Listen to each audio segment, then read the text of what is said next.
दोस्तों, दिल्ली में हुए ब्लास्ट को लेकर गोदी मीडिया ने जो आंकड़े दिखाए थे वो क्या मजबूरी थी? यह बात मैं इसलिए कह रहा हूं क्योंकि जो सुरक्षा एजेंसियों ने बताए या फिर जो पुलिस ने आंकड़े बताए वही गोदी मीडिया ने चलाए। लेकिन क्या ये आंकड़े छिपाए जा रहे हैं? क्योंकि आज मैं आपको दिखाऊंगा कि अब तक खबर सिर्फ 10 लोगों की मौत की थी, लेकिन यह आंकड़ा 50 से ज्यादा का है। क्या?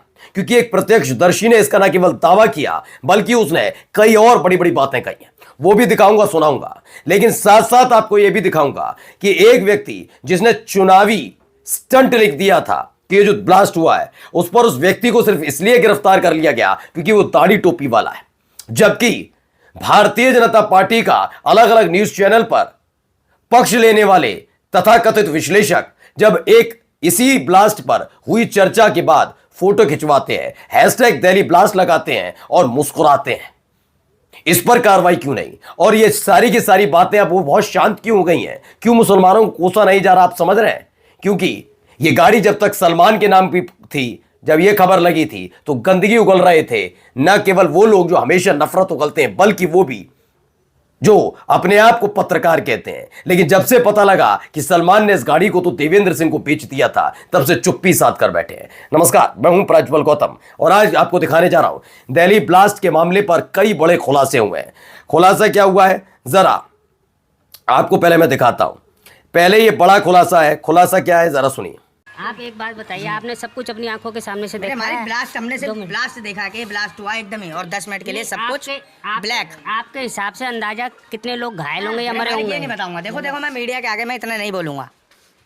ये मीडिया भी जानती है और प्रशासन भी जानता है। नहीं, आप थोड़े से और अंधेरे में हो जाओ, कोई दिक्कत नहीं है, टोपी भी उतार दो। अब देखिए, दिल्ली रेड फोर्ट ब्लास्ट का चौंकाने वाला खुलासा। चश्मदीद का दावा, कम से कम 50 लाशें। कोरोना हो महाकुंभ, भगदड़ या लाल किला ब्लास्ट। हर बार वही झूठ, वही सफाई और शर्मनाक सन्नाटा ही मिस्टर सिन्हा शर्मा लिखते हैं। यकीन मानकर चलिए, इस तरह के हालात वहां पर बनते हुए नजर आ रहे हैं। अब ललन टॉप की इस खबर में जो व्यक्ति है, इस व्यक्ति ने बताया कि मैं वहां मौजूद था और 50 लोगों की मौत हुई है। कौन है? रेडी पटरी वाले। कौन है जिनकी पहचान नहीं होती? आपको मालूम है ज्ञानेश कुमार जो चुनाव आयुक्त हैं, क्या कहा था? जिनका घर नहीं होता उनका पता 0-0 लिख देते हैं, फिर उनका और कोई पता नहीं तो 0-0 और बढ़ा देते हैं। तो वही वाले लोग थे क्या? इतने लोगों की जान जाने के बाद क्या आंकड़े छिपाए जा रहे हैं? मैं नहीं कह रहा, प्रत्यक्षदर्शी कह रहे हैं, आप खुद सुनिए। और जिस तरह का ब्लास्ट था, जिस तरह की आवाज सुनाई थी, उसके बाद आप अंदाजा लगा सकते हैं जिस तरह से भगदड़ हुई। और जो इलाका है, खास तौर पर वो चांदनी चौक और लाल किला वाला इलाका, वहां कितनी भीड़ रहती है आप अंदाजा लगा सकते हैं। जिस तरह से ये पूरा का पूरा हमला, ये ब्लास्ट हुआ, उसको लेकर आप अंदाजा खुद ही लगाएंगे कि हालत क्या है। अब जरा धमाके भी सुनाऊंगा, लेकिन सुनिए, जिस वक्त ये सारी चीजें हो रही थी उसी वक्त एक महिला पत्रकार इंटरव्यू ले रही थी भाई का।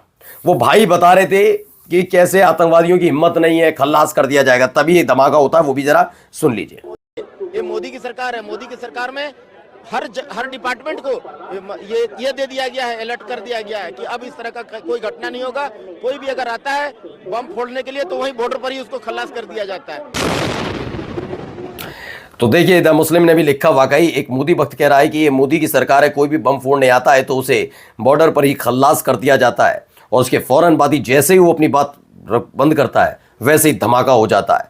मैं ये नहीं कह रहा कि ये एक दूसरे से कनेक्ट करते हैं, लेकिन कम से कम चूंकि बात राष्ट्रीय सुरक्षा की होती है तो जबरदस्ती डींगे मत हाकिए कि कांग्रेस ने क्या किया या बीजेपी ने क्या किया। मैं पूरी जिम्मेदारी के साथ अपने चैनल पर बैठकर कहता हूं, इस देश से बढ़ेगा ना बीजेपी है, ना कांग्रेस है, ना राहुल है, ना मोदी है, ना अमित शाह है।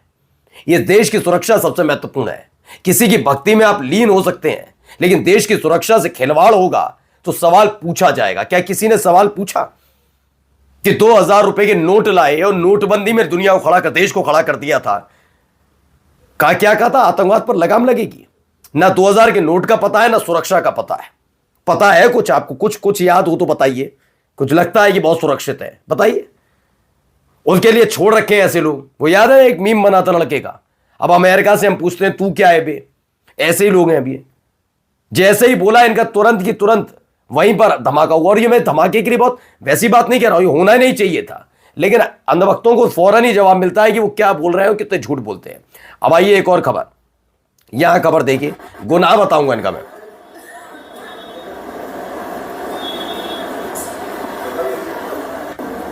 ये देखिए गाड़ी आई, गाड़ी से उतारा जाएगा। कौन है ये भी बताता हूं आपको।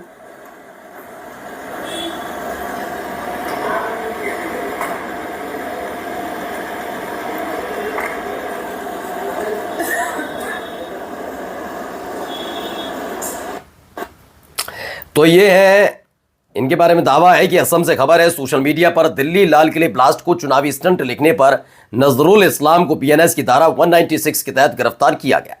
नजरुल इस्लाम सेवानिवृत्त मुस्लिम प्रिंसिपल हैं जिन्हें गिरफ्तार कर लिया गया। क्या लिख दिया था इन्होंने? चुनावी स्टंट। चलिए, इससे भी हो सकता है भावनाएं आहत हो, सरकार के खिलाफ हो, देश के खिलाफ हो। चुनावी स्टंट नहीं लिखना चाहिए, राष्ट्रीय सुरक्षा का मसला है। तो इन्होंने चुनावी स्टंट लिखते ही गिरफ्तार किया गया। मैं इस पर आपत्ति जताता ही नहीं कि ये दाढ़ी टोपी वाले इसलिए गिरफ्तार किया। मैं मानता कि शायद ये बहुत बड़ा पाप किया हो, बहुत बड़ा अपराध किया हो, तो गिरफ्तारी जरूरी है। लेकिन इनके बारे में क्या कहना चाहेंगे ये जरा देखिए।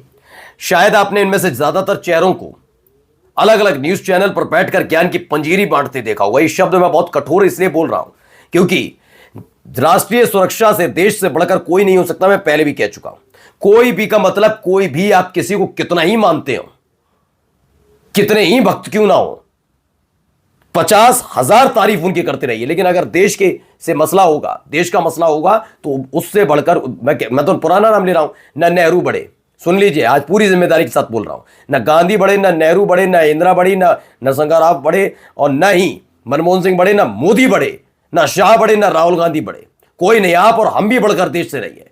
अब बताइए, उस व्यक्ति को गिरफ्तार किया चुनावी स्टंट लिखने पर। ये क्या करने गए थे? ये हर्षवर्धन त्रिपाठी है, पीछे भाई साहब इंडिया टीवी वाले, चेहरे पर मुस्कान। संगीत रागी मौजूद हैं, गाली गलौज के लिए जाने जाते हैं आजकल, बड़े तरनाट के साथ तर्क कम देते हैं, कुतर्क ज्यादा करते हैं और बदतमीजी भी करते हैं। एक पत्रकार महोदय भी साथ में खड़े हैं।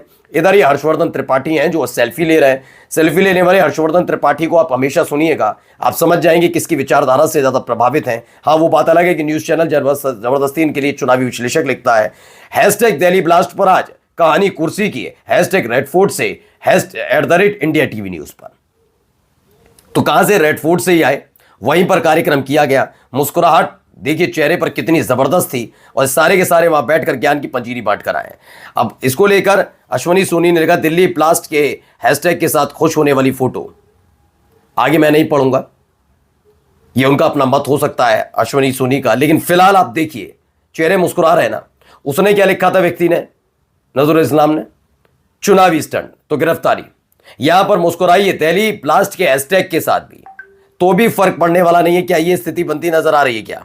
आइए एक और खबर आपको दिखाता हूं जाते जाते, जरा देखिए यहां पर क्या हो रहा है, सुनिए।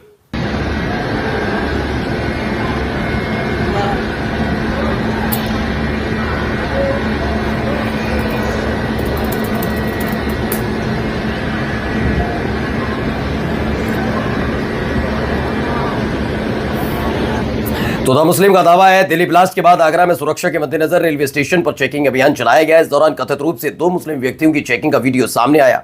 सवाल ये उठता है कि क्या सिर्फ एक ही समुदाय के लोगों को निशाना बनाना उचित है, और क्या केवल एक ही समुदाय के लोगों के वीडियो प्रसारित करके कोई विशेष संदेश देने की कोशिश की जा रही है? सोचिए, जरूर सोचिए। नमस्कार।